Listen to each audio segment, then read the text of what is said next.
दांत, मसूड़े, मुंह और ज़बान वो अज़्ज़ा हैं जो मुख्तलिफ़ अफ़ाल अंजाम देने के साथ निज़ाम का एक अहम हिस्सा भी गिरदाने जाते हैं, लेकिन अमूमी तौर पर लोग इनकी तरफ से लापरवाही बरतते हैं। हालांकि बाज़ औक़ात मामूली सी कोताही के नतीजे में दांतों के अमराज लाहक हो सकते हैं। दांतों के अवारिस, इनके इलाज, मालजे और देखभाल से मुतल्लिक़ कई और सवालात के जवाब जानने के लिए आज हम मौजूद हैं Hamdard college of medicine and dentistry Karachi में, और हमारे साथ हैं यहाँ के principal dental surgeon professor doctor Syed Imran Hasan. अस्सलाम वालेकुम सर। वालेकुम अस्सलाम। सर, इंटरव्यू का आगाज़ करते हैं हम। तो सबसे पहले तो बहुत बहुत शुक्रिया कि आपने मौका दिया तो इस थोड़े से दांतों की बीमारियों और मुंह के अमराज के बारे में बोलने का, जो कि आजकल बेहद ज़रूरी है। जी बिल्कुल ऐसे ही है। अच्छा सर, दांतों के अमराज इस कदर आम क्यों हो रहे हैं? देखिए, दांतों के अमराज वैसे आम हमेशा से थे, लेकिन आजकल थोड़े ज़रा ज़्यादा हो गए, इसलिए कि सबसे पहले तो हमारी डाइट जो है वो ज़रा ज़्यादा अच्छी नहीं रही है। हमारे यहाँ जो शुगरी कंटेंट्स हैं, कोल्ड ड्रिंक्स हैं, टॉफ़ीज़ हैं, चॉकलेट्स हैं, अब ये शेल्फ़ पे इतनी ज़्यादा अवेलेबल हैं और फ्रीक्वेंटली अवेलेबल हैं हर जगह पे, चाहे महंगे स्टोर्स हों चाहे सस्ते स्टोर्स हों। तो लिहाजा उनको मीठा खाने की वजह से डाइट एक तो इसका बहुत इम्पॉर्टेंट रोल है। दूसरा ये है कि हमारे यहाँ अभी तक जो है ना ओरल हाइजीन अवेयरनेस नहीं है लोगों के अंदर। लोग ब्रश तो करते हैं, लेकिन उनको ये अंदाज़ा नहीं होता कि जो ब्रश कर रहे हैं उसको करना किस तरीके से। सिर्फ पेस्ट लेके ब्रश को मुंह में घुमा लेना इज़ नॉट ब्रशिंग। तो उसके लिए प्रॉपर टेक्निक होती है, तो जब वो प्रॉपर टेक्निक नहीं इस्तेमाल होता है वो इसी तरह से चलता रहता है। अच्छा सर, दांतों के कौन कौन से अवारिस आम हैं, इनकी इब्तदाई अलामत क्या है जिनकी बदौलत तशख़ीस मुमकिन है? देखिए, सबसे पहले तो मैं आपको बताऊंगा कि टूथ डिके, जिसको कि हम दांतों को कीड़ा लगना कहते हैं, वो है। फिर पेरिडोंटल प्रॉब्लम्स, जो कि मसूड़ों की बीमारियां हैं, जैसे कि आपके मसूड़े सूज जाना, मसूड़ों में से खून आना, या फिर मुंह से बदबू का आना, या मुख्तलिफ इन्फेक्शंस होते हैं आपके मुंह के अंदर हो जाते हैं। बैक्टीरियल भी होते हैं, वायरल भी होते हैं, फंगल भी होते हैं। फिर इम्पैक्टेड दांत होते हैं, जैसे कि बात आपने सुना होगा बाज़ औक़ात कि अकल दाढ़ है वो फंसी हुई है, वो निकल नहीं रही है। अब वो मुस्तकिल जो है वो आगे वाले दांत, जब वो निकल नहीं रही होती सही तरह से या पार्टली निकली हुई होती है, तो वो आगे वाले दांत को जो है ना मुस्तकिल प्रेशर दे रही होती है, जो पेन का बाइस बनता है। तो ये सब चीज़ें हैं। तो टूथ डिके, जैसे मैंने आपको बताया, जिसको कि आम तौर पर लोग कहते हैं कि दांतों में कीड़ा लग गया है, तो उसके लिए फिलिंग होती है, सिंपल फिलिंग होती है। लेकिन ये फिलिंग उस वक्त तक की जा सकती है जब तक कि वो इनामल के हिस्से पे या थोड़ा डेंटिन तक चला जाए, लेकिन जो ही वो इन्फेक्शन पल्प में पहुंचता है तो फिर फिलिंग का कोई काम नहीं रहता, फिर आपको उसके लिए रूट कैनाल करवाना पड़ता है। इसी तरह से अगर मसूड़ों की बीमारियों को हम देखेंगे तो मसूड़ डिपेंड करता है कि आपको क्या है। ऊपर अगर ऊपरी हद तक होती है तो वो जिंजिवाइटिस कहलाती है, और अगर वो नीचे तक थोड़ी चली जाए तो पेरिडोंटाइटिस कहलाती है। उसके लिए डिपेंड करता है आपको कि आप स्केलिंग कहलाएं, रूट प्लेनिंग कहलाएं, उसके बाद पॉलिशिंग कराएं दांतों की। इसी तरह से जो है वो जो मुख्तलिफ इन्फेक्शंस हैं उनके लिए मेडिकेशंस जो हैं वो काम करती हैं। प्लस ये कि जो दांत इम्पैक्टेड है, जो पीछे है अकलदार जिसको कहा जाता है, नहीं निकल रही है, जिसकी वजह से पेन हो रहा है आगे के दांतों के लिए, तो फिर उसकी आपको एक्सट्रैक्शन करनी पड़ती है। अच्छा सर, जो आपने अवारिस बताई हैं उनकी वजह क्या है, किस वजह से क्या हुआ? देखें, जो टूथ डिके है और उसके और पेरिडोंटल जो डिजीज़ हैं, इनके तो ज़्यादातर ये वजूहात हैं कि वही मैंने आपसे बताया कि ज़्यादा शुगरी खाना, मीठा खाना, जिसकी वजह से प्लाक बन रही है। अब इन सब चीज़ों में जो है वो बैक्टीरियाज होते हैं जो अपना काम सर अंजाम दे रहे होते हैं, एसिड रिलीज़ कर रहे होते हैं, जिसकी वजह से कीड़ा लग रहा है, या फिर ये है कि आपके मसूड़ों में प्रॉब्लम्स हो रही है, सूजन हो रही है, खून निकल रहा है, तो इस वजह से होता है। बाकी जो अकल दाढ़ की बात हमने करी, वो अकल दाढ़ की है तो वो फिर आपका डिपेंड करता है कि आपके दांत में मसूड़े में इतनी स्पेस नहीं है कि वो अकल दाढ़ अपने आप को प्रॉपरली उस जगह पे निकाल पा रही है। जी अच्छा सर, आपने फिलिंग जो अभी जिक्र किया, तो क्या ये एक ही किस्म की होती है या इसकी मुख्तलिफ? नहीं, फिलिंग का मुख्तलिफ इकसाम की होती हैं। एक ही है कि आपके पास सिल्वर फिलिंग होती है जो कि उम्मन अब थोड़ी कम इस्तेमाल होती है, और दूसरी टूथ कलर फिलिंग होती है, यानी कि जैसे दांत का रंग होता है वैसे ही आप फिलिंग कर देते हैं, तो वो ज़्यादा एस्थेटिकली अपीलिंग होती है, अच्छी रहती है। इंटीरियर्स आगे के दांतों के लिए भी और पोस्टीरियर्स पीछे के दांतों के लिए भी। अच्छा सर, क्या दांतों के मुख्तलिफ और इसके इलाज मांझे के लिए भी अलग अलग स्पेशलिस्ट होते हैं या एक ही? देखें, जैसे कि मेडिसिन में है मुख्तलिफ तरह के डॉक्टर होते हैं, पीड्स के हैं, गायनी के हैं, ऑर्थोडोंटिक्स के, ऑर्थोपीडिक्स के हैं, तो इसी तरह से स्पेशलिस्ट जो हैं वो यहाँ पे भी अलग अलग होते हैं। ओरल सर्जन होता है, जैसे कि जैसे आप दांत निकलवा रही हैं कहीं पे, तो आपको कोई ऐसा केस आया जो सर्जरी का स्पेशलिस्ट, वैसे तो देखिए डेंटिस्ट सारे प्रोसीजर्स करते हैं, लेकिन हर शख्स जो है ना वो अपनी अपनी फील्ड का माहिर होता है। तो एक ओरल सर्जन में ये होगा कि जैसे कि आप दांत निकलवा रही हैं, आजकल इम्प्लांट्स का बहुत जोर रहा है, तो उस वो है, जैसे पेरियोडोंटिस्ट जो कि मैं हूँ, वो मेरे स्पेशलिटी है, जैसे मसूड़ों की बीमारियाँ। इसी तरह से ऑपरेटिव डेंटिस्ट्री में होता है जो कि स्पेशलिस्ट होते हैं फॉर द रूट कैनाल।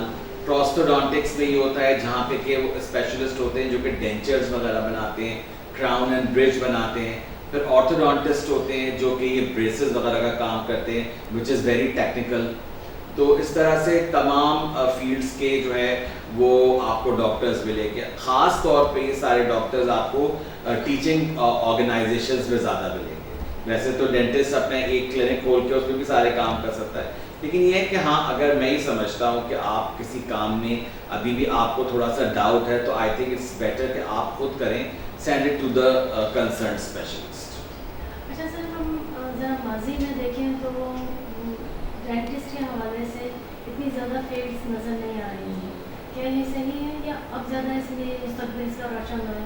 अब ज़्यादा रोशन है, और अब एजुकेशन के हवाले से आप देखें ना तो वो अब मज़ीद आगे और चीज़ें आने वाली हैं, जैसे जेरियाट्रिक डेंटिस्ट्री है जो कि बुज़ुर्गों का इलाज कर सकते हैं, ठीक है। इसी तरह यानी इस तरह से सिर्फ जो ओल्ड एज पीपल होते हैं उनका इलाज करें, तो वो अब ये है कि Pakistan medical and dental council है, वो कहता है कि आप इस डिपार्टमेंट को कराएं। इम्प्लांटोलॉजी जो आजकल इम्प्लांट्स लग रहे हैं उसका डिपार्टमेंट कहता है कि वो आप अलग बनाएं। पीरियोडोंटिक्स बच्चों का डिपार्टमेंट अलग बनाएं, और तो और अब वो फॉरेंसिक का भी कहते हैं कि आप एक पढ़ाई में लेके आइए इसको। अच्छा सर, पाकिस्तान में हमें इसका क्या मुस्तकबिल नज़र आता है? क्या हमारे यहाँ भी ये सारी चीज़ें हैं? हमारे यहाँ इनमें से काफ़ी सारी चीज़ें हैं, और आगे भी जो हैं ये आ रही हैं। अच्छा सर, अब फिर हम दोबारा दांतों के जी पर ही आ जाते हैं। क्या दांत का कोई मर्ज मौरूसी भी हो सकता है? बिल्कुल होता है। जैसे कि बहुत सारे बॉडी के और भी, जैसे हाइट है, जैसे कहते हैं कि इनके अब्बा अम्मा लंबे हैं तो बच्चा लंबी हाइट का है। इसी तरह से क्लेफ्ट लिप या क्लेफ्ट पैलेट आपने सुना होगा, जो एक बीच में से एक एरिया कटा हुआ सा होता है, तालू जो बीच में से इस टाइप का ये है, या फिर कोई कंजेनिटली मिसिंग दांत है, या फिर ये कि मसूड़े जो है वो आपके फेमिलियल टेंडेंसी की वजह से ऑटोमेटिकली बहुत भारी और बड़े हैं, तो इस तरह से होता है। बहुत सारी डिजीजेज ऐसी होती हैं, या फिर माँ बाप के अगर दांत टेढ़े हैं क्योंकि जॉ छोटा है और उस छोटे जॉ में 32 दांत अकोमोडेट करने हैं, तो लिहाजा वो 32 दांत तो अकोमोडेट करेगा ना, तो लिहाजा वो फिर आगे पीछे लेगा, क्योंकि माँ या बाप में से किसी के तो फेमिलियल होता है। अक्सर कुछ लोगों के दांत जो बाहर की तरफ निकले होते हैं, ये भी मौरूसियत में आ जाते हैं? आ सकते हैं, बिल्कुल आ सकते हैं, अगर कि उनके उसमें है तो। वरना उम्मन ऐसा होता है कि इसकी जो अब ये डिपेंड करता है कि बचपन से कैसे देख, या तो थंब सकिंग तो नहीं कर रहा बच्चा, तो इस जो ऐसी हैबिट्स भी होती है ना, उनकी वजह से भी वो थोड़ा सा बाहर दांत आ जाते हैं। अच्छा सर क्या मैदे की खराबी का कोई काम दानों में अनाज से साबित होता है? बिल्कुल होता है। एक चीज़ होती है जिसको हम कहते हैं that gastro-oesophageal reflux disease, GERD का आपने नाम सुना होगा। आजकल हर शख्स जो है वो ऐसे वो ईजियम खा रहा है या डिफरेंटली ईजो ले रहा है कि हर एक को एक रिफ्लक्स का प्रॉब्लम है। तो क्या होता है कि जब रिफ्लक्स होता है तो एसिड जो है ना वो आपका रिलीज होता है from stomach to oral cavity. तो उसकी वजह से क्या होता है कि जो दांत का एनामल होता है ना वो कंपैरेटिवली अ लिटिल वीकर हो जाता है। अब जब वीकर होगा तो डेफिनेटली उसके ऊपर जो है वो ज़्यादा डिजीज होने के चांसेस होंगे as compare to the people who don't have GERD। अच्छा सर, हमारे यहाँ मरीजों की तादाद की निस्बत माहिरीन की तादाद तसल्ली बख्श है? नहीं, अगर हम इसको WHO के हिसाब से देखें तो अभी भी हम जो है वो बहुत ज़्यादा कम है। सर थोड़ा सा अगर फिगर आप बता सकें। अब एग्जैक्ट फिगर का तो मुझे इतना अंदाज़ा नहीं, लेकिन मैं ये समझता हूँ कि शायद एक डेंटिस्ट जो है वो 1,30,000 पेशेंट पे होना चाहिए। हम शायद खड़े हुए हैं अभी 1,75,000 या ऐसे ही कुछ। एग्जैक्ट ये मैं नहीं कह सकता, लेकिन ये कि समहाउ इतना ही डिफरेंस अभी है। आप समझ लें अभी भी डबल का है, हालांकि इतने सारे जो डेंटल कॉलेजेस हैं और इतनी ही तादाद में बच्चे जो है वो पास आउट होकर निकल रहे हैं, उसके बावजूद भी अभी कमी है। सर इसकी क्या वजह है जब बच्चे की तादाद में पास आउट होकर निकल रहे हैं? उसमें एक वजह तो ये है कि बहुत ज़्यादा तो लड़कियों का इसमें ताल्लुक है, क्योंकि लड़कियां शादी होके वो आधा तो घर बैठ जाती हैं, तो लिहाजा उनको आप एलिमिनेट कर दें। फिर बहुत सारे बच्चे ऐसे हैं जो कि पढ़ने के लिए बाहर चले जाते हैं।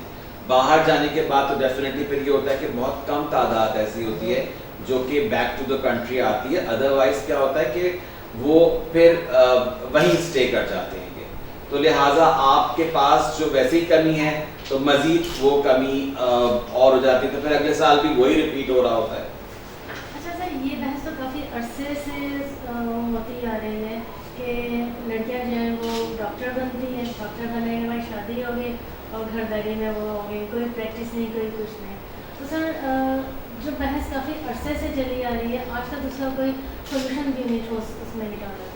अच्छा, अब जो है ना वैसे मैंने ये देखा है कि शायद ये थोड़ा सा इसमें कमी आए, क्योंकि अब लड़कियां मेरे ख्याल से दोबारा से एंट्री ले रही हैं इनटू द ऑक्यूपेशन। मेरी बहुत सारी ऐसी स्टूडेंट्स हैं यहाँ पर जो कि शादियों के बाहर के ममालिक गई और उसके बाद उन्होंने इवन उनको 10 to 15 ईयर्स लगे, but they have taken the degree of America, London या मुख्तलिफ जगहों के ऊपर, ऑस्ट्रेलिया उन्होंने जाके किया। टाइम लगा उन्हें, क्योंकि इनिशियली जब शादी हुई तो उसके बाद जो है फिर उसके बाद एक फैमिली स्टार्ट हो जाती है, तो उन्होंने हल्के हल्के किया, लेकिन now they are serving the different countries of the world. Sir आप अभी कह रहे हैं कि इसमें बदलाव हुआ है, लड़कियां जो हैं शादी के बाद प्रैक्टिस इसमें आ रही हैं, डॉक्टर वो हैं। तो सर दूसरी जानिब आपका कहना है कि चूँकि लड़कियां नहीं प्रैक्टिस की तरफ आती हैं तो एक बहुत बड़ा खला गैप आ जाता है। तो सर जब वो चीज़ें फिल हो रही हैं तो फिर नहीं, फिल मैंने कहा फिल हो रही हैं, लेकिन अभी उनका जो रेशो है वो इतना ज़्यादा नहीं है कि मेरे पास यहाँ पे बच्चियाँ काम करती हैं, कर रही हैं जो कि पोस्ट ग्रेजुएशन की ट्रेनिंग कर रही हैं, तो लिहाजा डेफिनेटली वो भी कर रही हैं। साथ में ब्रेक ज़रूर आता है। देखिए हर एक जो फीमेल स्टूडेंट होती है उसका ब्रेक आता है apart from few of that, लेकिन ये है कि फिर जो ऐसे बहुत सारे इसमें और भी बातें आ जाती हैं कि जब आपकी शादी होती है तो उसके बाद फिर आपको ये देखना पड़ता है कि आपके हस्बैंड और आपके इन लॉज जो हैं वो आपके कितने सपोर्ट कर रहे हैं, क्योंकि जॉब करने के लिए आप जब आएंगी 8 to 4 तो definitely there will be someone who will look after your work. इसीलिए अब जो डेंटल हॉस्पिटल्स हैं या डेंटल कॉलेजेस हैं उनमें डे केयर का जो है वो एक इसको एक इम्पोर्टेंस दी जा रही है कि हर एक हॉस्पिटल के अंदर डे केयर होना चाहिए, ताकि ऐसी लड़कियां जो कि जॉब करती हैं जिनके लिए उनकी ज़िम्मेदारी को उठाने के लिए घर में कोई नहीं है, या फिर उन्हीं को अपना सब कुछ देखना है, तो they can bring their children and drop them in the day care until unless they are going to school. अच्छा सर, फ्लोराइड की कमी के बाद जन्म लेने वाले दांतों में मुख्तलिफ हमारे कौन कौन से हैं? फ्लोराइड की कमी में देखिए वैसे तो इतना नहीं, लेकिन ये इसमें फ्लोराइड जो है ना ज़्यादातर दांतों की एक इम्पॉर्टेंट कंटेंट है, लेकिन जब फ्लोराइड की कमी होती है तो डेफिनेटली जो एसिड अटैक होता है दांत के ऊपर या एनामल के ऊपर, उसका जो रेट है वो थोड़ा सा ज़्यादा हो जाता है। अच्छा सर, अक्सर ये सुनने में आता है कि दांत पीसे जा रहे हैं और एक अजीब सी आवाज़ें उसमें बाकायदा आती हैं, तो सर ये दांत पीसने की वजह क्या है और क्या ये दांत पीसने की वजह से दांतों पर भी कोई असर आता है? देखिए दांत, हम कोई एक आम इंसान दांत नहीं पीता है तो उससे में दांत पीसेगा, ये सारे के सारे जो ना साइकोलॉजिकल और न्यूरोलॉजिकल प्रॉब्लम्स होती हैं कि स्ट्रेस रिलेटेड, जिनको आप कह सकते हैं नर्वस रिलेटेड कह सकते हैं, ये वो तमाम बातें होती हैं जिसकी वजह से इंसान जो है ना वो दांत जो है वो क्लेंच करता है, इसको टीथ क्लेंचिंग कहा जाता है। और जब आप क्लेंचिंग कर रहे होते हो तो डेफिनेटली आप दांतों को, आप अगर अपने मसूड़ों को गौर करें तो उनके ऊपर ना छोटे छोटे से कस्प, माउंटेन्स जैसे कस्प होते हैं और एक बीच में डिच होती है जो हम पिट कहते हैं जिसको, तो क्या होता है कि उसको वैसे ही रहना चाहिए क्योंकि अपर और लोअर के दांत आपस में इंटरडिजिटेट करते हैं, लेकिन क्या होता है कि उस दांतों को पीसने या ग्राइंड करने की वजह से जो उसके कस्प होते हैं वो फ्लैटेंड हो जाते हैं। अब आप जो है ना जब ज़्यादा प्रेशर लगवा रही हैं, यानी कि आप जो उसके ऑक्लूजन का एक फोर्स है उससे ज़्यादा दे रही हैं, तो डेफिनेटली आपके नीचे दांत की जो हड्डी है उसके ऊपर भी फ़र्क पड़ेगा, वो भी नीचे जाएगी, मसूड़ा है वो भी नीचे की तरफ जाएगा, सेंसिटिविटी के चांसेस ज़्यादा बढ़ जाएंगे, तो इस तरह की चीज़ें उमूमन होती हैं। अच्छा सर, ये दांत पीसने का कोई इलाज भी है? इसका बिल्कुल इलाज है, इसका बिल्कुल इलाज है। इसके लिए जो है ना आप एक अप्लायंस देते हैं जिसको पहना दिया जाता है रात को सोते हुए,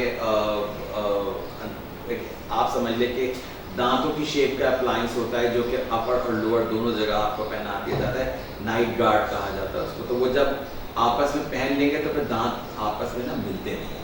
सर ये कई अरसे तक इस्तेमाल करना, काफ़ी अरसे तक इस्तेमाल करने, अभी फिलहाल तो जब तक आप कर रहे हैं तो करना पड़ेगा आपको इस्तेमाल, अदरवाइज अगर आपकी हैबिट सही हो गई है, मैंने आपसे कहा जैसे कि वो साइकोलॉजिकल फैक्टर है या कोई भी किसी आप स्ट्रेस से गुजर रहे हैं वो रिलीज होता है तो फिर डेफिनेटली ये सारी चीज़ें भी काफ़ी कम हो जाती हैं, लेकिन जब अगर ये एक्टिव फेज में तो definitely you have to go to the dentist for the appliance.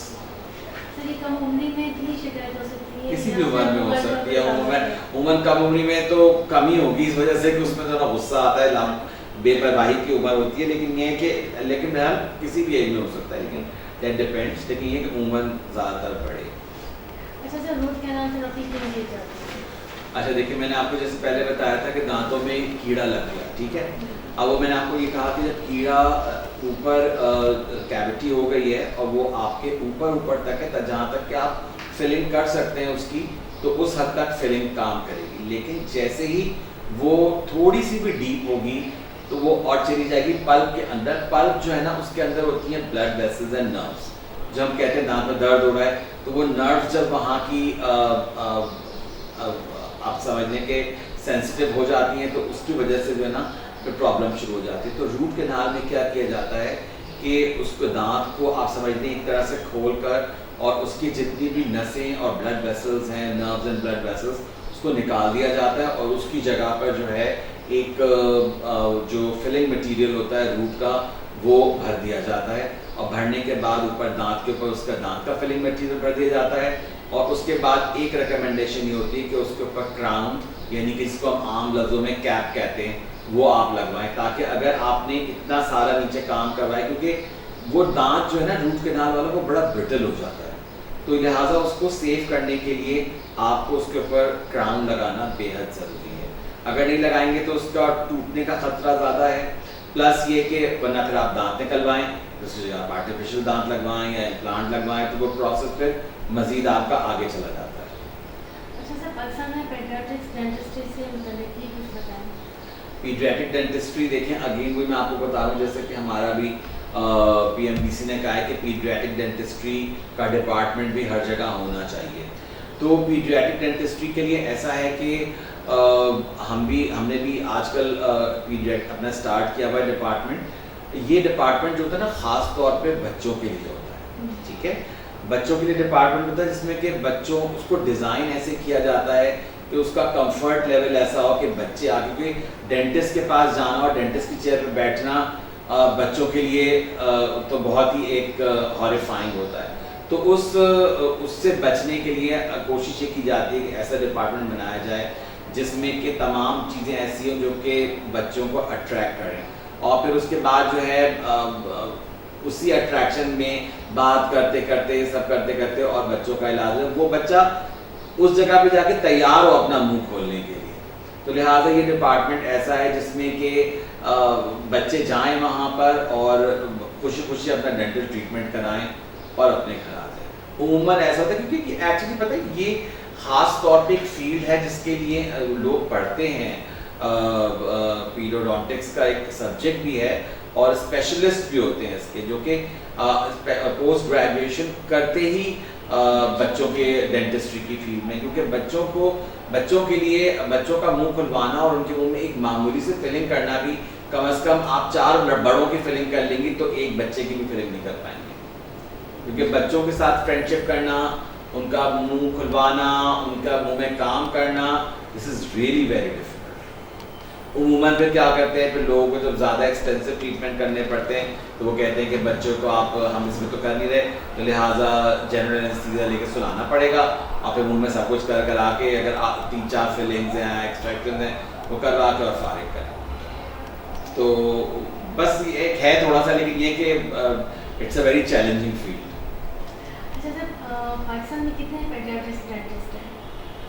तादाद तो मुझे नहीं पता, लेकिन अभी इतने ज़्यादा नहीं, अभी ज़रूरत है। हमारे यहाँ दर्द में है हमारे एक्चुअली है क्या कि हमारे यहाँ जो है ना कुछ थोड़े अरसे के लिए रिलीफ, क्योंकि ये जो एक सब्जेक्ट होता है जिसको हम ऑपरेटिव डेंटिस्ट्री कहते हैं, उसमें 3 एक तो आता है एंडोडोंटिक्स, एक आता है रेस्टोरेटिव और एक आता है पीरियोडोंटिक्स। ये पहले सारा का सारा एक हुआ करता था अंडर वन सब्जेक्ट, तो लेकिन अब जो है उन्होंने ये कहा है कि पीरियोडोंटिक्स को आप अलग करें और उसके लिए स्पेशल, अभी तक तो ये था इजाज़त थी कि जिसने ऑपरेटिव डेंटिस्ट्री के अंदर पोस्ट ग्रेजुएशन किया है तो वो पीरियोडोंटिक्स कर सकता है। अब तो हमने भी कुछ ऑपरेटिव डेंटिस्ट्री में जिन्होंने किया हुआ है FCPS, उनको पीरियोडोंटिक डिपार्टमेंट का हेड बनाया हुआ है, लेकिन ये है कि बस एक दफ़ा लाइसेंस उनको मिल जाए तो फिर he can easily be the head of periodontics. अच्छा सर, आपने बताया कि बच्चों के दांत मुंह खुलवाना बड़ा मुश्किल काम होता है, तो अगर किसी बच्चे की रूट कैनाल थेरेपी करनी पड़े तो किस उम्र के बच्चे की जा सकती है? 3 ऑनवर्ड्स तो कम अज़ कम, उससे पहले तो बहुत मुश्किल, बच्चा मुँह ही नहीं खोलेगा। वरना मैंने आपको कहा ना कि वरना करने को तो बहुत सारे तरीके होते हैं, लेकिन ये कि फिर वो आप जनरल एनेस्थीसिया का या सेडेशन का सहारा लेते हैं, आपके बच्चे को सेडेट कर दिया थोड़ी देर को वही चेयर पे और आपने अपना काम कर लिया, लेकिन आई थिंक कि 3 साल से ज़्यादा तो कम अज़ कम होगा। तो जो 3 साल से कम उम्र बच्चे हैं तो उनकी किस तरह से रूट कैनाल थेरेपी होती है? देखिए उनका प्रॉब्लम क्या होता है कि हमारे यहाँ जो मैंने जैसे पहले शुरू में बताया था कि ओरल हाइजीन का कॉन्सेप्ट अभी भी अच्छा नहीं है। फॉर एग्ज़ाम्पल आप ये ले लें कि बच्चे ने रात को चॉकलेट खा ली, उसके बाद वो सो गया, अब रात को जो हमारे मुंह में सलाइवा होता है, थूक जिसको कहते हैं, वो वैसे ही उसका जो फ्लो होता है वो कम हो जाता है। उसके कम होने की वजह से बैक्टीरियल एक्टिविटी ज़्यादा ही हो जाती है, क्योंकि सलाइवा वॉशिंग एक्शन का भी काम करता है। आप कभी चॉकलेट खाइए, आपके दाढ़ में फंस जाए, थोड़ी देर में आप ज़बान लगाती रहेंगी वहाँ पे, तो थोड़ी देर में आपको लगेगा कि देयर इज़ अ क्लियरेंस, ठीक है। तो वो एक्शन अगर आप रात को चॉकलेट खा के सो जाएंगे, सलाइवा कम होगा, आपकी टंग मूवमेंट भी नहीं है, तो लिहाजा वहाँ पे बैक्टीरिया को ज़्यादा एसिड बनाने का चांस मिलेगा, resulting in more and more destruction. या फिर बाज़ औक़ात क्या होता है कि माएँ बच्चों को, क्योंकि वो कुछ खाता पीता नहीं है, तो लिहाजा वो कहती हैं कि रात को बॉटल में शुगर डाल के या कोई कोई शुगर सिरप डाल के या फिर कुछ चॉकलेट फ्लेवर डाल दिया, स्ट्रॉबेरी फ्लेवर डाल दिया और वो पिला दिया बच्चे। अब जब वो पिला दिया तो उसके बाद उसका मुंह तो गंदा अमूमन तो होना ही चाहिए कि उसको खिला पिलाने के बाद उसकी ब्रशिंग करवाओ, ब्रशिंग करवा के बाद आप बेड पे उसको सोने के लिए ले जाएं। लेकिन ये है कि सोते वक्त आप कुछ ना, तो ये जो हमारे यहाँ प्रॉब्लम होती है, आपने अक्सर गौर किया होगा कि नर्सिंग बॉटल केरीज कहते हैं, बाद बच्चों के दांत लाइन से काले होते हैं। वो इसी वजह से होते हैं कि जो उनका फ्लशिंग एक्शन है मुंह का वो इतना अच्छा नहीं होता, शुगर मुंह में ज़्यादा मौजूद होती है और तो resulting in the destruction of teeth.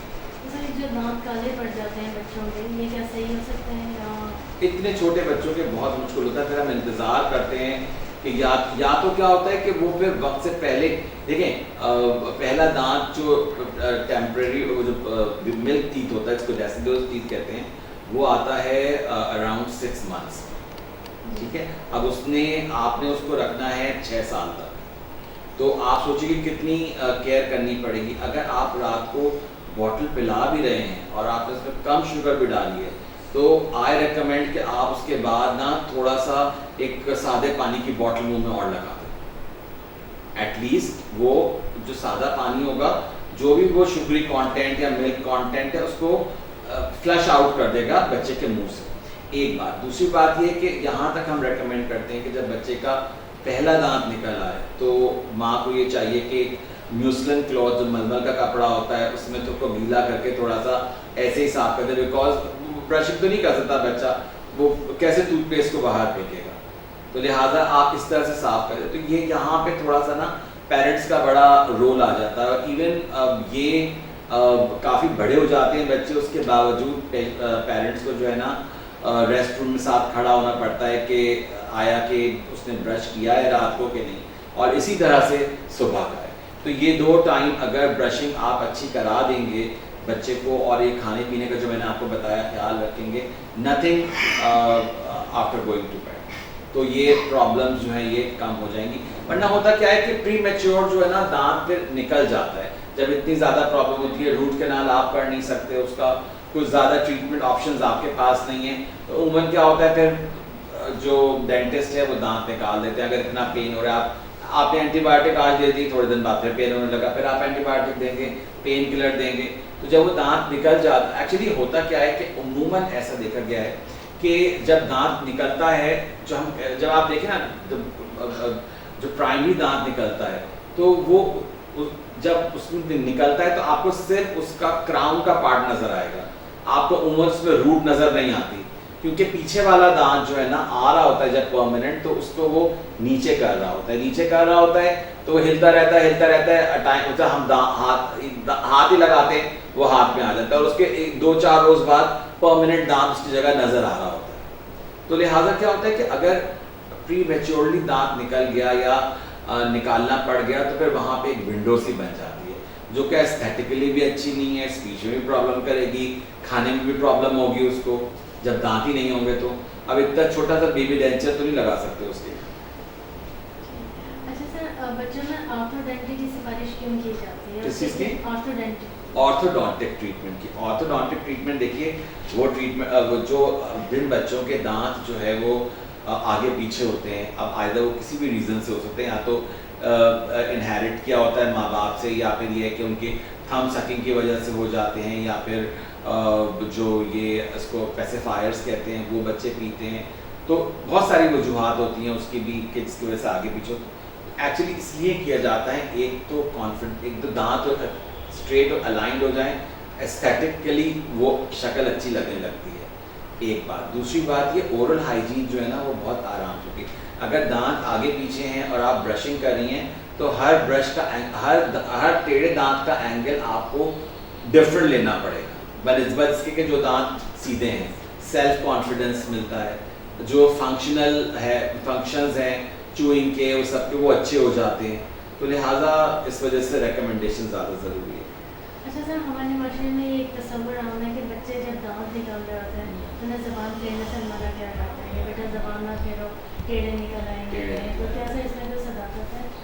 उमूमन होता है ज़बान पे प्रेशर से जो है ना वो थोड़ा बहुत ऐसा होता है कि ये टेढ़े निकले। ये मैं आपको बड़ी मज़े की बात बताऊं कि ये तो अगर आपने कभी गौर किया होगा कि जो बड़े लोग होते हैं यंग एज में उनके दांत बिल्कुल सीधे होते हैं, लेकिन जो एज बढ़ रही होती है तो उनके दांतों में फ्लेयरिंग आ जाती है। वो फ्लेयरिंग क्यों आ जाती है कि उनके जो मसूड़े और हड्डी का जो हाइट है ना वो नीचे चली गई होती है, लेकिन ज़बान उतनी ही बड़ी होती है मुंह में, ठीक है। तो वो क्या होता है, ज़बान पे जब प्रेशर बार बार लगता है तो वो इस तरह से दांत खुल जाते हैं। अक्सर आपने देखा होगा कि जवानी में तो दांत बिल्कुल अलाइंड थे बराबर बराबर, लेकिन जो एज बढ़ रही है वो फ्लेयर हो गए, खुल गए, उनके बीच में स्पेसिंग हो गई। दैट इज बिकॉज कि जो उसका अंदर का हड्डी और मसूड़े हैं उनकी हाइट कम हो गई और टंग के प्रेशर ने जो है ना उसको अपने पोजीशन को चेंज कर दिया। इसी तरह से बच्चों में टंग ग्रिप आता है एक, जिसको कि लगाया जाता है ताकि बच्चे उस वक्त दांत को वहाँ तक ना टच कर सके। अच्छा सर, आपने बताया कि जो उम्र बढ़ती है तो वह स्पेस और निकल जाता है दांत में, तो उसका इलाज क्या हो? देखें, अब इतनी अगर 45 साल की उम्र में आ रहा है तो फिर उसका कोई ऐसा इलाज नहीं है, क्योंकि उसका तो वो बोन भी नीचे से चली गई ना। लेकिन हाँ, ये यंग एज में अगर इस टाइप का सफिशिएंट अमाउंट ऑफ बोन है, अच्छा है, हेल्थ अच्छी है आपके पेरिडोन्शियम की, तो फिर डेफिनेटली आप कोई ऑर्थोडोंटिक ट्रीटमेंट पे जाएंगे।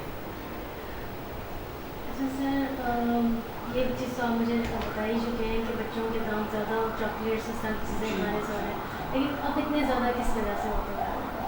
यही देखें एग्जैक्टली। एक तो देखें ना, अब अगर ब्रशिंग की एक टेक्निक है, वो आप डेंटिस्ट से जाके पूछें, आपको बताएंगे, तो कम से कम मेरे हिसाब से हम में से कोई भी शख्स जो है ना 4 से 5 मिनट अपने दांतों को नहीं देता होगा।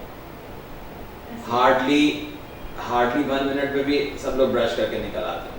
ऐसा नहीं है, ब्रशिंग कम से कम 3 से 5 मिनट के अंदर का प्रोसेस है, जो कि आप दांत के एक एक हिस्से को साफ करना है आपने, ठीक है। उसकी पोजीशनिंग का ख्याल रखना है। माएँ में भी शायद थोड़ी सी लापरवाह हो गई हो आजकल, लेकिन हमारे यहाँ जो ये रिफाइंड कार्बोहाइड्रेट्स खाने का, कोल्ड ड्रिंक्स, चॉकलेट्स, ये सब ना, देखिए हमारे पास बच्चा आता है ना तो हम उसको ये कभी भी नहीं कहेंगे कि तुम चॉकलेट्स खाना छोड़ दो। ना वो इलाज कराने आएगा हमारे पास और ना वो हमसे दोस्ती करेगा। दोस्ती नहीं करेगा तो हम उसका ट्रीटमेंट कर ही नहीं सकते। तो लिहाजा हम माँओं को भी और बच्चों को भी ये बताते हैं कि अगर चॉकलेट खानी है तो दिन में कोई एक टाइम खा लो, 2, 3, 4 जितनी भी खानी है। क्योंकि क्या होता है, चॉकलेट खाने से ना, जो मुंह का या मीठा खाने से जो मुंह का ओरल एनवायरनमेंट है ना, वो एसिडिक हो जाता है और उस एसिडिक एनवायरनमेंट को दोबारा अपने लेवल पे आने के लिए कम से कम 2 से 3 घंटे चाहिए। अगर बच्चा एक दफ़ा खा लेगा चॉकलेट तो वो ओरल एनवायरनमेंट एसिडिक एक दफ़ा होगा, लेकिन अगर वो रिपीटेडली दिन में 3-4 दफ़ा खाएगा तो वो एसिडिक एनवायरनमेंट बार बार होगा। तो जब बार बार होगा तो chances of getting disease is more as compare to eating once. तो लिहाजा वो फिर ये भी साथ भी कह देना चाहिए कि ऊपर से कोई सेवरी चीज़ खा लो, थोड़े से चिप्स खा लो, तो क्या होता है, जो sticky part of the sugar होता है वो सेवरी थिंग से जो है वो निकल जाता है। और फिर यहाँ पे ये भी कह देते हैं कि वो जो कि बिल्कुल बच्चे नहीं करते होंगे कि चॉकलेट खाने के बाद अच्छी तरह से रिंस कर लेना सादे पानी से। तो बस वो कुछ ये है, लेकिन ये कि बहरहाल एक दफ़ा में अगर आप खा ले बच्चे और ये मीठी चीज़ें या चॉकलेट्स या फैंसी स्टफ होता है, ये आप उससे इरेडिकेट नहीं कर सकते। लेकिन ये है कि हाँ, आप उनको काउंसिल ज़रूर कर सकते हैं कि किस वक्त खाना है, कितना खाना है, ज़्यादा नहीं खाना, तो ये यू कैन डू। मतलब है कि दिन में 2 दफ़ा या 3 दफ़ा वो खा सकते हैं, लेकिन नहीं, के साथ नहीं, 2-3 दफ़ा नहीं खाएं, एक दफ़ा खाएं, ताकि ऐसे एक ही दफ़ा बने ना। 2-3 दफ़ा खाएंगे तो 2-3 दफ़ा ऐसे बनेगा। चाहे जितनी तादाद में एक दफ़ा। अब अगर 3 खानी है टॉफी, अब तादाद तो मैं ज़्यादा बिल्कुल नहीं कहूँगा, लेकिन ये है कि बहरहाल जो भी खाना है, शौक है, दिल चाह रहा है, वो नहीं खानी, टॉफ़ी नहीं खानी, आइसक्रीम खानी है, आइसक्रीम नहीं खानी, चॉकलेट खानी है, चॉकलेट नहीं खानी, कुछ और कोल्ड ड्रिंक पीनी है। क्योंकि आजकल तो हमारे यहाँ बच्चों में ट्रेंड ही यही है ना कि सिर्फ यही खाना है और खाना तो नहीं खाना, वरना उमूमन तो फाइबरस फूड खाया जाता है जिसकी वजह से दांत अच्छे रहते हैं। लेकिन ये है कि कल्चर में ये सब इतनी चीज़ें आम हो चुकी हैं कि शेल्फ पे फ्रीक्वेंटली अवेलेबल हैं एनीवेयर। अच्छा सर, क्या मस्काउट टूथपेस्ट की निस्बत ज़्यादा बेहतर है? मिसवाक को देखिए, एक तो हमारे मज़हब के हिसाब से हमें पता है कि हुज़ूर सल्लल्लाहु अलैहि वसल्लम किया करते थे, लेकिन इसमें मिसवाक में ये कहा जाता है कि इसमें एक केमिकल होता है जिसको हम कहते हैं सैल्वाडोरा पर्सिका, ठीक है। उसको जो उसमें जो एक ये इंग्रेडिएंट है, ये आपका जो हमारे मुंह में प्लाक बनता है ना, इसको प्लाक बनाने में डिले करता है, और प्लाक जितनी डिले होगी उतना ही आपका दांतों और मसूड़ों के ऊपर जो है वो प्रॉब्लम्स हैं वो कम आएंगी। तो लिहाजा ये स्टडीज़ में भी आया है कि जो टूथपेस्ट जिनमें कि ये सैल्वाडोरा पर्सिका मौजूद होता है, उनमें वो ज़्यादा देर में प्लाक बनने देते हैं as compare to other toothpaste. अच्छा सर, अक्सर लोग डेंटिस्ट के पास जाते हैं तो कहते हैं कि दांत में कीड़ा लगता है, तो क्या वाकई कोई कीड़ा लगता है या कोई ऐसी चीज़ होती है? ये भी लगा उसका एक्चुअली बैक्टीरियाज होते हैं, ठीक है। जो बैक्टीरियाज होते हैं उनका एक आम नाम कीड़े को दे दिया गया है, और कुछ नहीं होता। बैक्टीरिया हर एक के मुंह में होते हैं, और बैक्टीरिया ही वो जो है जो कि आपके एनामल का जो एनामल है ना, जो वाइट पार्ट हमारा क्राउन का नज़र आता है, इसको one of the hardest part of the body है। आप सोचिए कि कितना ज़्यादा वो उसके ऊपर एसिड अटैक हो रहा होगा, तो जो कि वो गल रहा है, और वो सारा एसिड कौन रिलीज करता है? बैक्टीरिया। तो वो उसको कीड़ा जो है बेसिकली दैट बैक्टीरिया। अच्छा सर, ये भी बता दीजिए कि क्या अकल दाढ़ का ताल्लुक अकल से होता है? एक्चुअली नहीं, अकल दाढ़ का ताल्लुक, अगर किसी की अकल दाढ़ 40 साल तक निकली तो उसका मतलब थोड़ी अकल ही नहीं है। तो किस वजह से अकल? आई मीन शायद मेरे ख्याल से इसलिए कहते हैं कि जो अकल दाढ़ के निकलने की एज है that is from 17 to 21 years, ठीक है। तो ये वो वाला वक्त होता है कि इंसान थोड़ा सा विजडम की तरफ ऑटोमेटिकली आ रहा होता है, बड़ी क्लासेस में गया होता है, उसका होराइजन खुल रहा होता है, तो लिहाजा शायद मेरे ख्याल से इसको इससे रिलेट किया गया है। अदरवाइज उसका कोई ताल्लुक नहीं है। अब किसी के इम्पैक्टेड हो 60 साल की उम्र में भी निकली ना हो तो उसको क्या अकल ही नहीं है, लेकिन ये कि वो विजडम के वक्त निकलने के होता है उसका, बस शायद इस वजह से उसको कहते हैं। अच्छा सर, क्या ये दोस्त है कि अकल दाढ़ शदीद तकलीफ के साथ निकलती है? काफ़ी तकलीफ के साथ भी निकलती है, और बाज़ लोगों में तो ये बहुत तकलीफ का बायस बनती है, क्योंकि कुछ लोगों के देखिए हर एक का जो जॉ होता है उसका एक जितनी 32 दांत अकोमोडेट करने हैं आपको, तो वो जो कुछ लोगों के ऐसा होता है कि जॉ और दांत का साइज़ ऐसा होता है कि वो आराम से उसमें अकोमोडेट हो जाते हैं, लेकिन कुछ लोगों के जॉ का साइज़ छोटा है लेकिन 32 टीथ अकोमोडेट नहीं हो रहे, या फिर ये है कि वो इम्पैक्टेड होते हैं अक्सर दांत। तो इम्पैक्टेड होते हैं तो क्या होता है तब भी बाहर नहीं निकल रहे होते, तो उसमें क्या होता है कि या तो वो पार्टली बाहर निकल आया होता है और पार्टली अंदर होता है, या फिर ये है कि वो पूरा ही अंदर होता है। तो इन दीज केसेस में जो आगे वाला दांत होता है ना, उसको वो प्रेशर दे रहा होता है जिसकी वजह से दर्द हो रहा होता है। और बाज़ वक़्त ऐसा भी होता है कि पार्टली इरप्टेड दांत के ऊपर जो है ना एक सॉफ्ट टिश्यू का एक जो आप समझ लें कि ओरल ग्लूकोजा होता है, वो उसका एक लेयर आ जाती है कि तो उसके अंदर भी मज़ीद जो है ना वो, क्योंकि पीछे की तरफ दांत है, ब्रश आप कर नहीं सकते, आधा दांत निकला है, उसके ऊपर भी एक सॉफ्ट टिश्यू की लेयर आ गई, इसको हम अपर्क्युलम कहते हैं। तो उसके अंदर तमाम खाना फंस रहा होता है, ब्रश आप कर नहीं पा रहे होते, प्लाक बन रहा होता है, जिसकी वजह से इस जगह पे सूजन ज़्यादा हो जाती है। सूजन इतनी ज़्यादा हो जाती है कि आप जब दांत मिलाते हैं तो दांत आपस में मिल नहीं रहे होते, क्योंकि इस दोनों के बीच में सॉफ्ट टिश्यू आ गया होता है। तो हाँ, इसमें पेन तो होता है, लेकिन बाज़ लोगों के बिल्कुल ऐसी ही निकल आती है जैसे आम दांत निकलते हैं। तो मतलब ये कि अगर किसी भी शख्स को दांत में तकलीफ हो रही है अकल दाढ़ के निकलने की, तो डेंटिस्ट से रुजू किया बिल्कुल मजीद प्रॉब्लम, क्योंकि देखिए इसके लिए फिर एक्सरे किया जाता है, आपको डेंटिस्ट कंसल्ट करता है, बताता है कि आया कि निकल जाएगी या आपके आगे वाले दांत में प्रॉब्लम शुरू हो रही है, सेंसिटिविटी शुरू हो रही है, तो आपको निकालना है। तो एटलीस्ट ये एक्सरे के बाबत पता चल सकता है। मतलब इसे हमें इग्नोर नहीं करना चाहिए।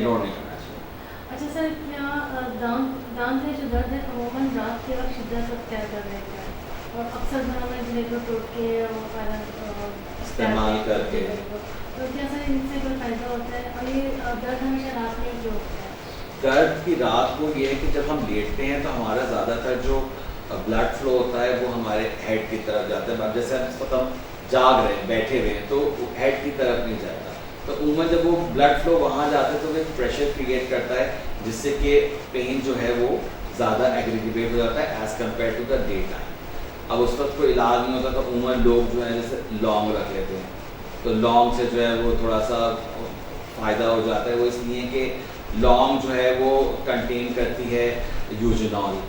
यूजनॉल जो है वो आपको जब वो दबाते हैं लौंग या रखते हैं तो जब लीच आउट होता है यूजनॉल तो उससे थोड़ा सा आपको रिलीफ मिल जाता है, but that's not a treatment. लेकिन ये है कि घराल थोड़ा बहुत रिलीफ मिल जाता है, फिर आप पेन किलर ले लें रात को और सुबह जाते ही के साथ दिखा देंगे, क्योंकि साइंस शुरू हो चुके हैं। लेकिन जब दांत में ठंडा गर्म और इस टाइप की चीज़ें लग रही हैं या रात को सोते हुए पेन हो रहा है, तो इसका मतलब ये है कि अब वो फिलिंग से बाहर चला गया है और now it's almost entered for the root canal.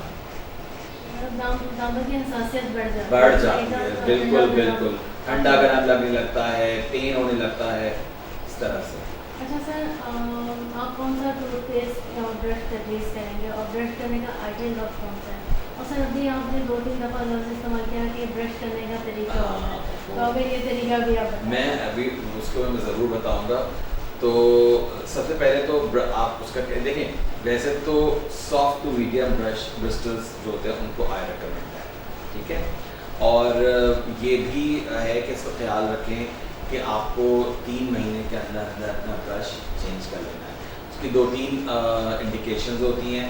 एक तो आप या तो याद रखें कि मैंने जनवरी में ख़रीदा था, मुझे अप्रैल में नया ख़रीदना है, अगर आपको वो याद है तो ठीक है। दूसरी बात ये कि ब्रिस्टल जो ब्रश के ब्रिस्टल्स होते हैं ना, वो इस्तेमाल करते करते सीधे की बजाय टेढ़े हो जाते हैं। तो जब ब्रिस्टल्स टेढ़े हो जाते हैं वो भी एक इंडिकेशन है कि आप ब्रश चेंज करें। तीसरा इंडिकेशन ये है कि अगर जब ब्रिस्टल्स होते हैं वो उसमें आपने कभी देखा होगा कि टूथ ब्रशेस में वाइट ब्रिस्टल्स भी होते हैं और कुछ ब्लू भी होते हैं, ठीक है, या कोई और कलर के भी होते हैं। तो वो उन्होंने बेसिकली ब्रिस्टल्स के अंदर डाई मिलाई हुई होती है। उससे होता क्या है कि जो जब वो ब्रिस्टल्स इस्तेमाल होते होते अगर अच्छे ब्राइट ब्लू है तो वो डल ब्लू पे कन्वर्ट हो गया है, तो इसका मतलब है जो फेडिंग ऑफ द ब्रिस्टल्स हो गई है, it means that you have to change the brush. तो ये 2-3 अलामात हैं। ब्रश में वो टूथपेस्ट आप पूछ रही हैं, तो टूथपेस्ट के लिए आई विल रिकमेंड कि जो फ्लोरिडेटेड टूथपेस्ट हो, जिसकी वजह से जो है वो दांत थोड़े अच्छे रहते हैं। और अगर आप ऐसा कोई टूथपेस्ट इस्तेमाल करते हैं जो कि मिसवाक ओरिएंटेड है तो दैट्स वेरी गुड। ब्रश करने का आइडियल टाइम और उसका तरीका? ब्रश करने का आइडियल टाइम देखें, एक तो ये कि आप रात को सोने से पहले करें, ज़रूर करें और थोड़ा दिल लगा के करें। और सुबह मैं जो रेकमेंड करता हूँ जैसे कि आप सुबह सादे पानी से हाथ कुल्ली कर लें या सादे ब्रश से अपना मुंह साफ कर लें, देन डू योर ब्रेकफास्ट, और ब्रेकफास्ट के बाद आप फिर पेस्ट लगाकर और फिर ब्रश करें। क्यों? क्योंकि अगर आप पहले ब्रश कर लेंगे और फिर ब्रेकफास्ट करेंगे तो फिर वो कहीं ना कहीं कोई फूड पार्टिकल आपके मुंह में क्लिंग करेगा। लेकिन अगर आप बाद में ब्रश करेंगे, आपको स्कूल जाना है, कॉलेज जाना है, ऑफिस जाना है, तो घर से लेके और वहाँ तक 2-3 घंटे का जो टाइम होता है, और फ़ौरन जाके तो खाना पीना कोई नहीं शुरू कर देता ऑफिस में। तो लेकिन ये है कि वो उस टाइम पीरियड में जो आपने टूथपेस्ट किया हुआ होता है या माउथ वॉश किया हुआ होता है, तो उसको भी अपना काम करने का मौका मिल जाता है। तो मैं तो ये रेकमेंड करता हूँ। अभी ब्रशिंग का वो है तो वो मैं आपको दिखाता हूँ। एक ब्रशिंग मेरे पास मॉडल है, अगर आप कहते हैं तो मंगवा दें, ठीक है, ब्रशिंग मॉडल। अच्छा सर, इतना ब्रशिंग मॉडल आते हैं इधर बिलाल,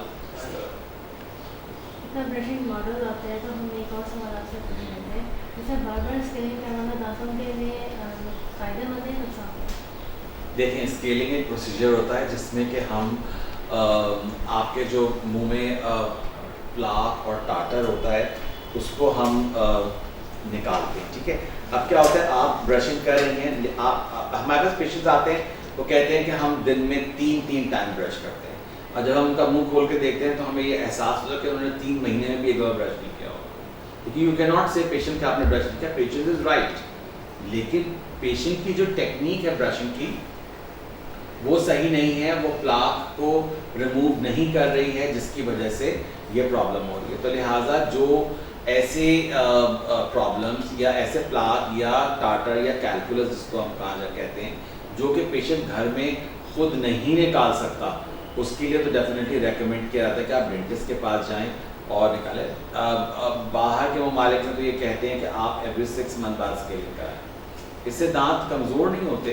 तो उमूमन ये होता है कि पेशेंट उस वक्त स्केलिंग करवाने आता है जिस वक्त के उसके मसूड़े और हड्डी इतनी नीचे जा चुकी होती है और उसके दांतों को सिर्फ ग्रिप किया हुआ ही उस टार्टर या कैलकुलस ने होता है। तो जब हम टार्टर और कैलकुलस निकालते हैं तो हड्डी भी नहीं है बीच में और मसूड़ा भी गायब हो चुका है, तो लिहाजा लोग कहते हैं कि दांत स्केलिंग कराने से हिलना शुरू हो गए। तो वो हिलना स्केलिंग की वजह से नहीं होते, दैट्स बिकॉज कि उनकी अपनी बोन लेवल जो है वो इतना नीचे जा चुकी होती है। और अगर आप स्केलिंग नहीं कराएंगे तो डेफिनेटली जब वो इतना नीचे जा चुका है तो वो एक दिन आएगा वो खुद ब खुद गिर जाएगा। तरकीब मैं आपको बता दूँ कहें तो ठीक है। तरकीब के लिए ये है कि ये देखें हमारा मुंह है, ये ब्रश है। अच्छा, एक इश्तिहारात में आता है कि बहुत बड़ा सा आपने टूथपेस्ट लिया, उनको अपने इश्तिहार में दिखाना होता होगा ना, तो लिहाजा आप एक छोटा सा पीनट साइज का जो है ना ब्रश लगाते वो पेस्ट लीजिए। पेस्ट लेने के बाद आप अच्छी तरीके से उस पेस्ट को पूरे मुंह में लगा लीजिए, ठीक है।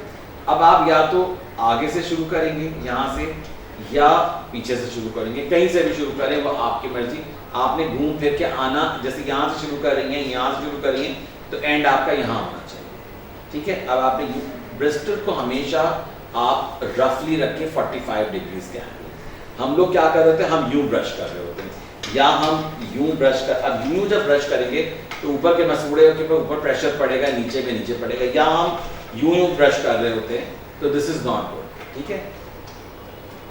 ये जो हमारे दो दांतों के बीच में जो ये गम्स होते हैं ना, ये इंतहाई ब्यूटी की निशानी होती है। आप कभी गौर कीजिएगा कि जिनकी ये ट्रायंगल नहीं होता ना, वो अगर कभी बात करते हैं तो ऐसा लगता है कि बीच में से कोई ब्लैक ट्रायंगल नजर आ रहा है, ठीक है, तो वो नजर नहीं आना है।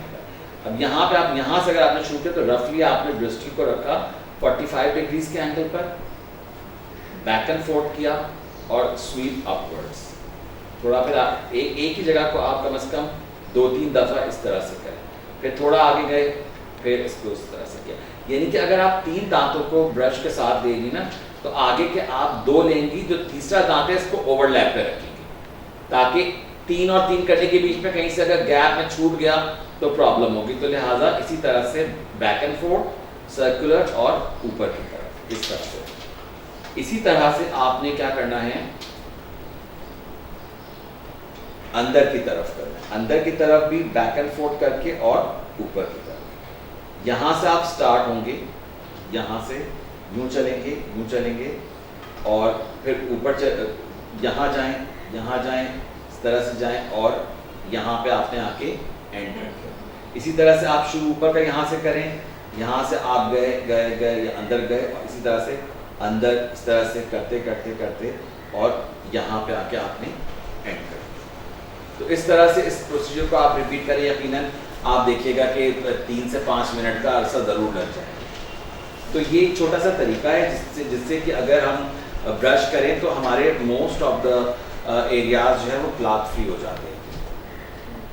जैसा ऑर्थोग्नेटिक सर्जरी क्या है और ये क्यों कर रहे हैं? अच्छा, ऑर्थोग्नेटिक सर्जरी जो है बेसिकली ये सर्जरी होती है जब ऑर्थोडोंटिक ट्रीटमेंट हम कर रहे हैं। तो बाद ऑर्थोडोंटिक ट्रीटमेंट्स आपने देखे होंगे कि आपने ब्रेसेस लगाए और वो दांत टेढ़े थे, सीधे हो गए, लेकिन कुछ आपके जो स्केलेटल डिफॉर्मिटीज़ ऐसी होती हैं या फिर किसी का बहुत बड़ा जबड़ा है, आप उसको सिर्फ ब्रेसेस से नहीं सर कर, तो आपको सर्जिकल इंटरवेंशन करना पड़ता है। यानी कि अगर कोई आपको फर्ज कीजिए कि लोअर जॉ को काट के छोटा करके पीछे लेके जाना है, तो ये जो होती है ना, ये ऑर्थोग्नेटिक सर्जरी होती है। यानी कि इसके बाद भी आपको ब्रेसेस तो लगाने पड़ेंगे, लेकिन आपको फिर जो स्केलेटल साइज है ना, इसको छोड़ा करना पड़ेगा ताकि आपका डेंटल फेशियल जो भी वो रिलेशनशिप है वो अच्छा हो जाए, स्पीच बेहतर हो जाए, इसके अलावा आपका चूइंग बेहतर हो जाए, जो आपके रिलेशनिंग है, अप एंड ऑक्लूजन की रिलेशनिंग है वो अच्छी हो जाए, इस वजह से किया जाता है। सर माजी में तो बहुत ज़्यादा, लेकिन अब जगह कम गाँव देहात में और शहरों में सड़क किनारे हमें कई मरीज नज़र आते हैं जो दाम निकाल रहे होते हैं और सारे इस तरह के काम अंजाम दे रहे होते हैं। तो सर इनके हवाले से भी कुछ बताएं। देखिए, मैंने जैसे सबसे पहले कहा था कि हमारे यहाँ तादाद डेंटिस्ट की कम है ना, अब जिनके पास डेंटिस्ट की अवेलेबिलिटी नहीं होगी या जिनके पास इतना पैसे नहीं होंगे, क्योंकि डेंटिस्ट्री एक एक्सपेंसिव ट्रीटमेंट होता है, ठीक है, तो वो बेचारे कहाँ जाएंगे, वो इन्हीं के पास जाएंगे ना जो रोड साइड बैठे हैं। लेकिन जो रोड साइड बैठे हैं उनको मैं कहता हूँ कि वो एक तरह से आप समझ लें कि उनको एक आर्ट आता है कि यहाँ का दांत निकला है तो उसको किस तरह से लगा दो या कैसे कर दो, but they are not trained and proper doctors. तो लिहाजा मैं तो नहीं रेकमेंड करूँगा, क्योंकि जाहिर सी बात है इसमें सबसे ज़्यादा जो एक इम्पॉर्टेंट बात आती है ना, दैट इज़ स्टेरिलाइजेशन। एक तो डिग्री ऑन द टॉप, दूसरी बात ये स्टेरिलाइजेशन, क्योंकि अमूमन अच्छे क्लिनिक्स जो हैं जो मुझे सॉरी टू से, लेकिन अक्सर जगहों पे वहाँ पे भी स्टेरिलाइजेशन अच्छी नहीं हो रही, ठीक है। लेकिन इन जगहों पे जो आप रोड साइड कह रही हैं ये तो बिल्कुल भी जो है ना आई विल नॉट रिकमेंड। लेकिन ये है कि उनका क्या होता है कि वो कभी उन्होंने किसी केमिकल से मसूड़े के अंदर ही दांत चिपका दिया या कुछ कर दिया, तो वो इससे होता क्या है कि आपके अंदर जो है ना सब कुछ सड़ने लगता है। जो चीज़ आपने सुना होगा कि एक रिमूवेबल होते हैं दांत, एक फिक्स्ड होते हैं, तो अब जब रिमूवेबल दांत को आप एज अ फिक्स दांत कहीं चिपका देंगे अपने मसूड़े के ऊपर, तो खा रही हैं आप, पी रही हैं, तो आप सोचें कि वो अंदर कितना उसके अंदर खाना पीना और सड़न पैदा करेगा कि आप जब निकाल के उसको देखेंगे तो पूरा उसके अंदर जख्म हो चुका होगा। तो लिहाजा परहेज करना चाहिए, लेकिन यह है कि again this is the part of our society. Sir Karachi में बाज़ मकामात खासतौर पर सदर में आप चले जाएं, आपको एक लाइन से डेंटल क्लिनिक्स नज़र आएगा और उन पर बड़े मोटे मोटे हर्फ में लिखा हुआ होता है कि चाइना का मशहूर दंदान साफ। तो इस हवाले से भी कुछ बताएं। चाइनीज़ मेरे ख्याल से उनके एंसेस्टर्स का ये काम होगा, जबकि वो आई थिंक शायद मिड-40s में या अर्ली 40s में माइग्रेट होकर आए होंगे, तो उस वक्त से जो एक बाप दादा का काम जो हो रहा होता है वो चल रहा होता है, तो वो चल रहा था। लेकिन और अगर आप देखें तो पहले तो अक्सर लोग चाइनीज़ डेंटिस्ट के पास जाया करते थे, क्योंकि डेंटिस्ट की तादाद इतनी कम थी कि उम्मन सबसे ज़्यादा लोग वहीं। लेकिन जहाँ तक मैं आपको बताऊँ कि मैंने बहुत पुराने भी देखे हैं, उनके काम बहुत अच्छे हैं, लेकिन अगेन बात आ जाती है डिग्री के ऊपर। अब जब Pakistan medical and dental council है वो कहती है कि कोई भी डेंटल क्लिनिक खुलेगी, उसके अंदर जो भी डॉक्टर बैठा होगा उसको PMDC की रजिस्टर्ड वैलिड डिग्री सर्टिफिकेट चाहिए जो कि उस क्लिनिक के लिए लगा।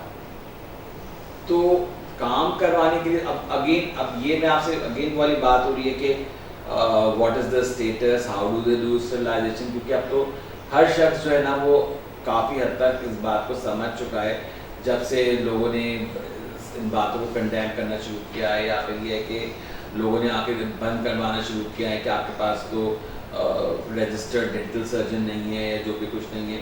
उसके बाद लोग काफ़ी मोहतात हो गए हैं, लेकिन बहरहाल डिग्री इज़ इम्पॉर्टेंट। अच्छा सर, देखभाल के ज़िम्मे में दांत खांसी एहतियात के मुतकाज़े हैं, तो इनकी तवील सेहतमंद उम्र के लिए किस तरह की एहतियाती तदाबीर अख्तियार करें? देखें, सबसे पहले तो मैं ये कहूँगा कि जैसे मैंने अभी आपको ब्रशिंग टेक्निक बताई कि प्रॉपर आपको उसका किस तरह से ब्रशिंग करनी है दांतों की, इसी तरह से सबको चाहिए कि वो अपनी हैबिट में डेली रूटीन में हैबिट डाल लें, कम से कम एटलीस्ट एक दफ़ा माउथ वॉश करने की बिफोर गोइंग टू बेड। क्योंकि बहुत सारे एरियाज़ ऐसे होते हैं कि जिसमें जो कि हम ब्रशिंग से मिस कर जाते हैं। तो क्या होता है, माउथ वॉश जब मुंह के अंदर लिक्विड होता है वो हर जगह जाता है, तो उससे क्या होता है कि जो मिस्ट हो गई होती हैं जगहें वो उसको कवर अप कर देता है। तीसरी बात ये कि इंटरडेंटल फ्लॉस करें। जो डेंटल फ्लॉस एक धागा होता है जो कि दांतों के बीच के अंदर, क्योंकि जब टाइट कॉन्टैक्ट होते हैं जिनके दांतों के बीच में स्पेसिंग होती है उनको तो शायद ब्रश चला जाए, लेकिन जो टाइट कॉन्टैक्ट्स वाले दांत होते हैं उनके तो बीच में ब्रश नहीं जा सकता। तो लिहाजा फ्लॉस करके अच्छी तरह से और इन बिटवीन टीथ जो प्लाक बन जाता है उसको करें। अपनी डाइट का ख्याल रखें, डाइट में मीठा खाएं लेकिन मीठे का एक टाइम पीरियड हो, सारा वक्त ना खाएं। और फिर ये कि जो regular visit to the dentist है ना, दैट इज़ वेरी इंपॉर्टेंट। हर 6-8 महीने में नहीं तो साल में एक दफ़ा ज़रूर डेंटिस्ट को दिखाएं, क्योंकि जब आप चेकअप कराने में तो कोई हर्ज नहीं है। आप जाते हैं तो बाज़ औक़ात क्या होता है कि डेंटिस्ट आपको इतना सही बता देता है कि भाई आप यहाँ से इस एरिया से ब्रशिंग नहीं कर रहे सही, बाकी आप यू आर डूइंग वेल। तो जब आप जाएंगे तो आपको पता चलेगा ना, बनिस्बत इसके कि वो सिर्फ फिलिंग से लेके फिर रूट कैनाल पे चला जाए, तो फिलिंग कम पैसों की होती है और रूट कैनाल ज़्यादा पैसों का होता है। फिर उसके बाद क्राउन भी लगाना है, तो फिर तो आप सोचिए लंबे गए ना, तो इट्स बेटर के साल में एक दफ़ा तो डेंटिस्ट के पास चले गए। अच्छा sir, Hamdard college of medicine and dentistry से मुतालिक भी कुछ बताएं। अच्छा देखिए, Hamdard college of medicine and dentistry तो हमारा पूरा मेडिकल एंड डेंटल का है, लेकिन ये जो मेरा हॉस्पिटल है this is Hamdard university dental hospital. यहाँ पे मेरे पास जो हमारा डेंटल कॉलेज है इसमें वही तमाम बेसिक साइंसेज और क्लिनिकल साइंसेज पढ़ाई जाती हैं। बेसिक साइंसेज तो मोस्टली ऐसी होती हैं जो कि मेडिसिन वालों को पढ़ाई जाती हैं, लेकिन जो क्लिनिकल साइंसेज भी चंद एक मेडिकल वाली ही पढ़ाई जाती हैं, लेकिन डेंटल साइंसेज जो है वो हमारी अलग होती हैं। उसके लिए हमारे पास मुख्तलिफ डिपार्टमेंट्स हैं। हम स्टूडेंट्स को जो है, वैसे Hamdard dental college was established in 1999, माशाल्लाह it's the 26th year of Hamdard dental college, तो it's a pride for us. और यह है कि डिफरेंट डिपार्टमेंट हैं, क्लिनिकल डिपार्टमेंट है जिसमें पेरिडोंटोलॉजी है जिसमें कि स्केलिंग वगैरह होती है, दांतों की सफाई, फ्लैप सर्जरीज। फिर रेस्टोरेटिव है, एंडोडोंटिक्स डिपार्टमेंट है जिसमें कि आपकी फिलिंग और रूट कैनाल्स होते हैं। ऑर्थोडोंटिक्स है जहाँ के आपके क्राउडेड टीथ हैं उनको सीधा किया जाता है। ओरल सर्जरी का डिपार्टमेंट है जहाँ पे कि आपके इम्प्लांट्स लगते हैं, एक्सट्रैक्शंस होती हैं, और इवन सर्जरीज हम करते हैं अंडर GAB। और इसी तरह से अब नया हमने जैसे पीरियोडोंटिक्स डिपार्टमेंट शुरू किया है बच्चों के लिए, और प्रोस्टोडोंटिक्स डिपार्टमेंट है जहाँ पे कि डेंचर्स लगते हैं, क्राउन्स लगते हैं, ब्रिजेस लगते हैं। एंड अब ये सारे के सारे जो डिपार्टमेंट्स हैं, जो क्योंकि हम टीचिंग हॉस्पिटल हैं तो definitely we are very nominal, ठीक है, इन रेट्स। हमें अगर हम ज़्यादा रेट्स रखेंगे तो डेफिनेटली हमारे ना ही टीचर वो स्टूडेंट्स को पेशेंट्स मिलना बहुत कम हो जाएंगे। तो हम कोशिश करते हैं कि हम रेट्स, क्योंकि अब इतने तो रेट हमें भी रखने पड़ेंगे कि हमारे जो मटेरियल की कॉस्ट एटलीस्ट वो तो निकल जाए, ठीक है।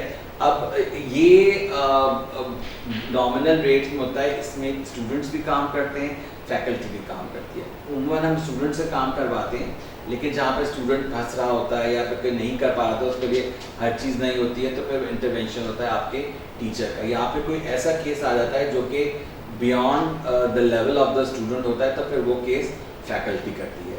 इसके अलावा हमारे पास एक एग्जीक्यूटिव क्लिनिक है जो 6 days a week चलता है, और ऐसे तो बहुत सारे लोग होते हैं जो कि शाम को आते हैं, क्योंकि शाम को हमारा हॉस्पिटल नहीं होता, तो लिहाजा एग्जीक्यूटिव क्लिनिक हमारा 7 o'clock तक चल रहा होता है। तो ऐसे पेशेंट्स जो कि सुबह नहीं अफोर्ड कर सकते आना ड्यू टू द ऑफिस और वर्क और स्कूल, तो they can come in the evening timings. Morning में भी होता है, इवनिंग में भी होता है, तो उमूमन ज़्यादातर इवनिंग में होता है। सैटरडेज़ को भी वो ऑन रहता है, लेकिन उसके प्राइजेस हाँ थोड़े से कंपैरेटिवली रेगुलर जो हॉस्पिटल चार्जेस हैं उससे अलग है, क्योंकि that is basically the part of the hospital but not the part of the teaching. तो लिहाजा दैट, लेकिन एक फैसिलिटी एग्जीक्यूटिव के भी है उन लोगों के लिए जो कि आम हॉस्पिटल टाइमिंग्स में नहीं आ सकते। अच्छा सर, बताओ प्रिंसिपल, आपको किन मुश्किलात का सामना है या किन चैलेंजेस का सामना है आपको? अब चैलेंजेस तो बहुत सारे हैं, ठीक है। सबसे पहले तो मैं ये चाहता हूँ कि हमारा, क्योंकि हमदर्द का नाम माशाल्लाह बहुत अच्छा है। अभी भी हमारी हेल्थ एक वो हुआ था, एक्सपो हुआ था, उसमें हमारे जो स्टूडेंट्स हैं they got first prize in quiz competition and they won 1 lakh rupees. और उसके बाद एक टेबल क्लिनिक थी जिसमें कि they got third prize and they won 50,000 rupees, और ये पूरे सिंध के कॉलेजेस के अमांग्स में था। तो माशाल्लाह से हमदर्द का बहुत अच्छा नाम है, बहुत अच्छा रैपो है। हम ये चाहते हैं कि जो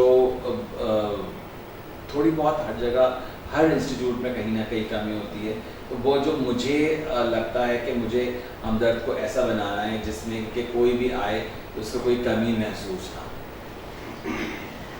अच्छा सर, कोई पैगाम देना चाहेंगे? देखिए वैसे तो पूरी बॉडी जो है वो सेहतमंद बॉडी जो है ना अल्लाह की बहुत बड़ी देन होती है, लेकिन जहाँ तक मुंह का ताल्लुक है तो उसमें दांत भी आते हैं और मसूड़े भी आते हैं और पूरे अंदर मुंह की जो झिल्ली होती है ये भी आती है। तो ये एक मामूली ज़ख़म से लेके एक ओरल कैंसर तक का अपना सबब बन सकती है। तो उसके लिए ये है कि दांतों और मसूड़ों की हिफाजत करें, प्रॉपर ब्रशिंग करें, अपनी डेंटिस्ट के पास रेगुलर विज़िट करें और कोई भी ऐसी चीज़ जो कि आप फील करें कि आपके मुंह में कुछ डेविएट कर रही है नॉर्मल से, तो आप ज़रूर आके उसको दिखाइए। और वैसे तो बहुत सारी ऐसे भी बातें, बहुत लंबी बातें हैं कि वो मुंह के थ्रू भी डिफरेंट जगहों पर जो है ना बैक्टीरियाज जाते हैं और वो बैक्टीरियाज प्रॉब्लम शुरू कर देते हैं। तो लिहाजा अगर मुंह साफ होगा आपका तो सोशली भी अच्छा लगेगा, दांत चमकेंगे, आप किसी के बराबर में बैठेंगे तो अगला शख्स कोशिश ये नहीं करेगा कि फ़ौरन उठ के चला जाए आपके पास, क्योंकि अक्सर लोग होते हैं जो बड़े अच्छे तैयार हुए होते हैं, अच्छी उनकी पर्सनैलिटी होती है, लेकिन जब वो मुंह खोलते हैं तो आपका दिल चाहता है आप उनके पास ना बैठे। तो I think any one of us don't like to be like that, like those person. और बाकी है कि बहुत सारी प्रॉब्लम्स जो हैं वो हमारी निगलेक्शन की वजह से हो सकती हैं।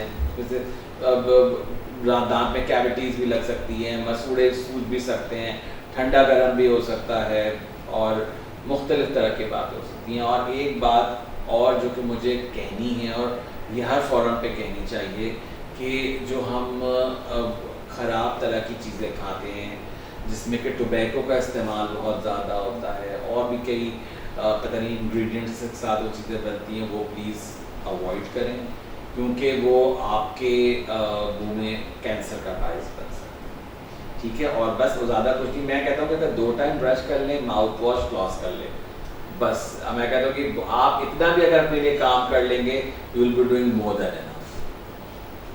बहुत शुक्रिया सर। Thank you.